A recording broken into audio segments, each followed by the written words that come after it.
what is happening y'all, Jay here, and thanks to FromSoft, we had a little early access to Nightreign, and even though I managed to play the game only for 8-ish hours, well, cause we are corporate slaves after all and my office timings clashed with the network test. But I did manage to defeat the game twice, which is insane. Now, how I did that? Well, the first time I played, I had a really pro player take the lead, and so I learned a lot from him.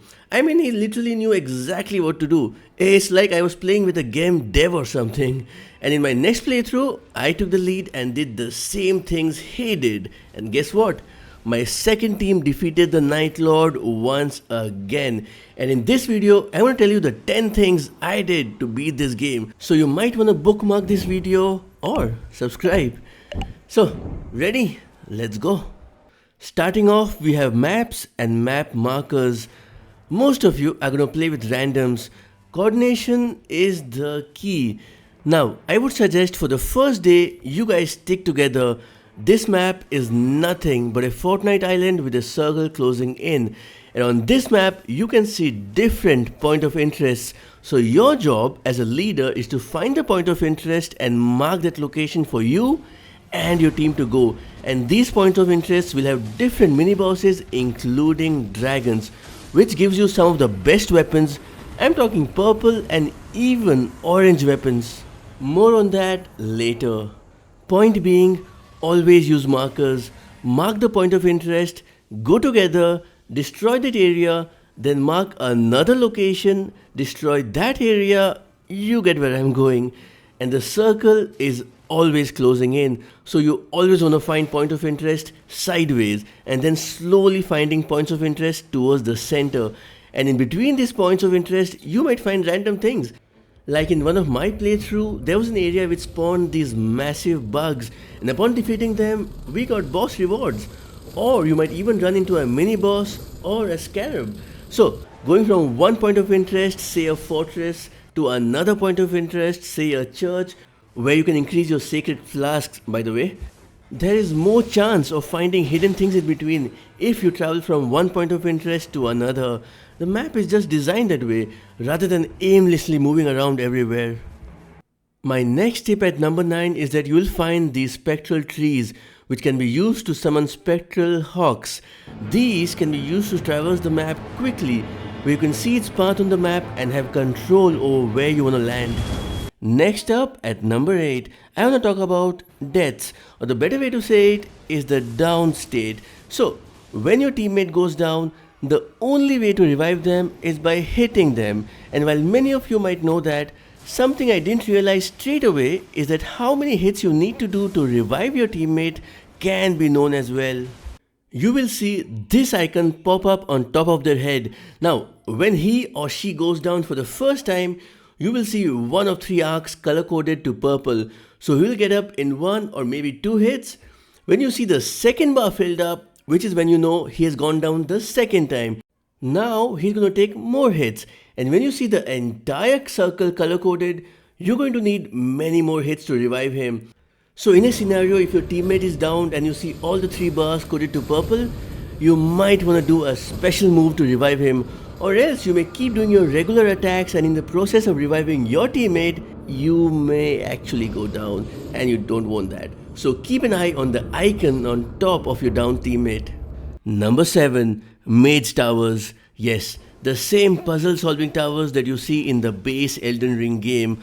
However, there's a difference. While the base game had a puzzle solving mechanic, here, even though it has that blue fog wall covering it, that's a decoy. You can simply interact with it and get inside. So, if you come across these towers, don't be triggered into thinking that you don't have time to solve the puzzle. Interact with it and climb the tower to get some very nice rewards.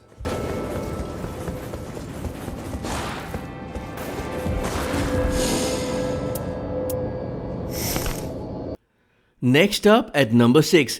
Now, it's absolutely possible for you to upgrade your base white weapon to an orange legendary weapon. And for that, you need smithing stones. And there are different ways to find them, but the best way is from caves or merchants. And in one of my playthroughs, we came across this tower which had a secret map.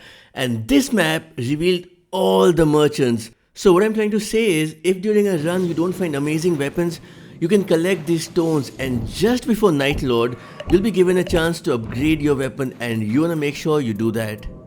Rounding out the top 5 at number 5, consumables. Consumables are 100% worth picking up as they can actually be surprisingly powerful, especially compared to how they are in the base Elden Ring game. Speaking of consumables, and I cannot stress how important this is, make sure you use them. In a time limited game like Nightreign, things like gold pickle foul feet can be especially useful in reaching a higher character level by the time you reach the boss of that day. Even just one level can make a huge difference in both your power and survivability.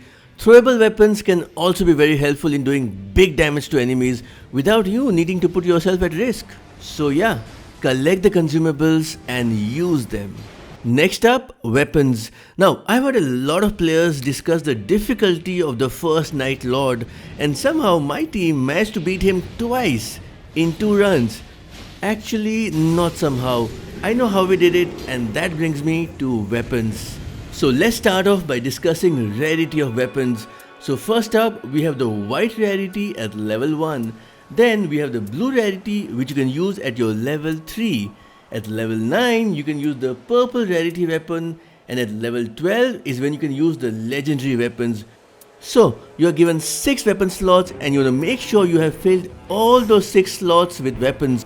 Primary weapon that suits your class, and secondary that provides you the necessary buffs. Now the weapon you choose is single-handedly going to determine if you're beating the night bosses or even the Night Lord. So you want to first choose your primary weapon, and even though you can choose any weapon, it is affected by stat scaling. What I mean is, if you're a Duchess, which is basically a Dex hero, you want to choose a Dex weapon. Sure, you can use a heavy weapon, there is no weight penalty, but there is DPS penalty. A strength hero like a Wilder will do more damage with a big strength weapon like a great sword or an axe than a Duchess would. However, the secondary weapon is entirely independent of any such thing, cause they just add status effects and bonuses. Like as a Wilder, I kept a secondary weapon which had improved charge attack, and just by keeping it in one of my 6 weapon slots gave me an enemy stagger almost every single time because of the charge attack bonus.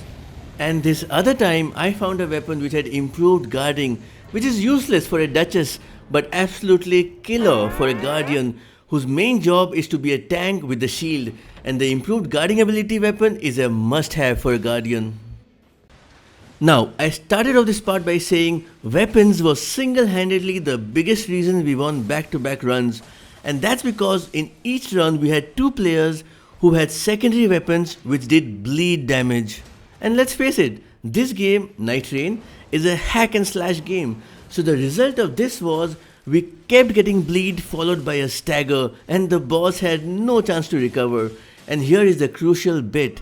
In the base Elden Ring game, once you get bleed, it's twice harder to again get bleed. And when you get it for the second time, it's thrice harder to get it again. Well, in Nightreign, that's no more the case. Yes, you heard that right. You have as much of a chance to get bleed the first time as you have for the third or even the fourth or the fifth time. It's absolutely clutch. At the business end of this list at number 3, we have bosses and how to tackle each night boss, and finally the Night Lord. Now since this was a demo test, I can only tell you about the one Night Lord I faced. First up though is the Flame Chariots, which you can basically climb on and do a stagger hit, which deals massive damage. And also, needless to say, you want to simply stay behind. Simply try and stay behind because it's not easy, and keep bonking on the guy riding the damn thing.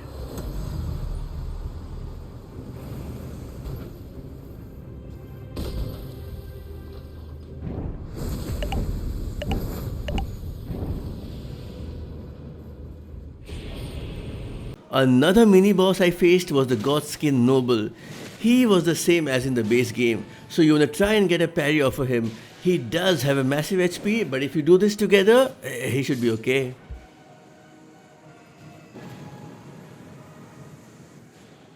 In one of my runs, I also came across a Crucible Knight, which was one of those Evergold bosses, for which you need a Swordstone key, like in the base game.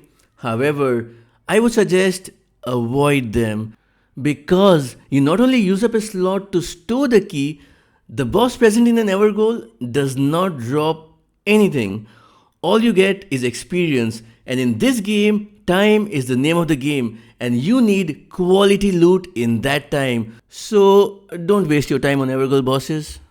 I also came across an Elder Lion, you know, the one from the DLC. What made this boss tricky was that we were fighting the regular knights, and out of nowhere he sprung into the arena. So you want to watch out for that when Nightreign releases. Try and position yourself better when that happens, or simply retreat. Another boss we found in the runs was the Worm Face, which works exactly like the base Elden Ring game. So yeah, if you have played the base game, this should be easy.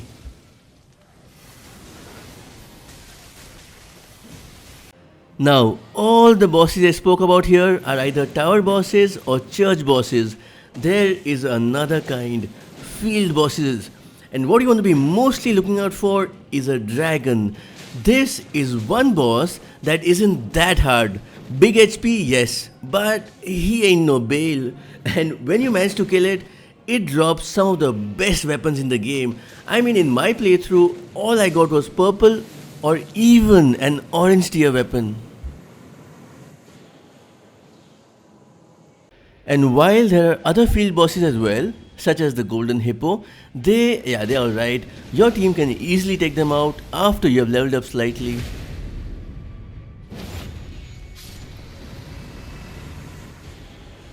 Okay, let's talk night bosses. First up, we have the first night, and here you will either come across the Demi-Human Queen or the Centipede Demon. The Centipede Demon has some ludicrous moves right now, and while he's quite similar to its Dark Souls 1 appearance, its fireball attacks is bigger and it can split off centipede heads that squirm around and try to bite you. For the second night, we had to face the Fellowman. Yes, the boss returns in Nightreign and he has learned some new moves. For one, he throws many more daggers now, and he is much more aggressive and agile with all of his sword attacks. And oh yeah, he has gained this new attack, something like that of Morg, where he slashes his sword, and if you're in front of him, you will get bleed damage. And finally, the boss, the Night Lord, Gladius, Beast of Night. Now this brings me to two reasons why we easily killed him in both of our runs. First, bleed. The bleed in this is completely broken. So say if you have two bleed passives in at least two of your heroes, you will constantly bleed and stagger him. So that's first. Second, there'll be a time when the beast will break up into three separate bosses. In this phase, you simply don't want to engage any of the three bosses. Remember, your strength is in your numbers. So if there is a Duchess in your team, you want to use her invisible power and just run around the arena. Your speed is your ally. Use it and wait for the boss to become one again. Moving on to the last two on my list, we talk relics and Murks. And even though it was mostly hidden on what they do, I think I have an idea. Anyways, Murks and relics are things you carry forward even after a failed run. So that in itself makes it absolutely invaluable. Now, relics too are color coded, and each hero is assigned specific color coded relic slots. So for example, a Wilder is red, red, blue, and a Guardian is red, red, yellow. So yeah, you get the point. So the quality of the relics you get in every run depends how far ahead you go into that run. This is one of the most powerful relics, which gives you 3 strength, attack inflicts Scarlet Rot, and your standard attack does 1 level stronger attack. Now I cannot stress how powerful this one item is, especially at the start of each run. 1 level higher damage at the start of each run is a massive boost to your early game DPS. And now Murks. While this part is a bit speculative, if I had to guess the purpose of Murks, I strongly believe they're in the game to buy hero skins and other cosmetic enhancement to your weapons. And finally, I wanna end my list on the most critical aspect, how to start your run. For the first few minutes, all you wanna do is run and find large hordes of smaller enemies, and you wanna do this for at least 3 levels. And the reason you wanna do this is, when you first start the game, no matter your class, you are extremely weak and easily killable. So, if you die say in the first 5 or 7 minutes, your run is practically over. So make sure you find groups of enemies, kill them, and once you have enough runes, you wanna find a grave site and level up. Do this 3 times, and after that, you wanna start reshaping your weapon slot, discarding the bad ones and equipping the ones that suit your class. This right here is how you create the perfect early game recipe for success in Elden Ring Nightreign. So that about does it for this one. Do you agree with my list, or do you feel I missed a point? Comment below and let me know. And for everything gaming, a like and a sub would be simply lovely.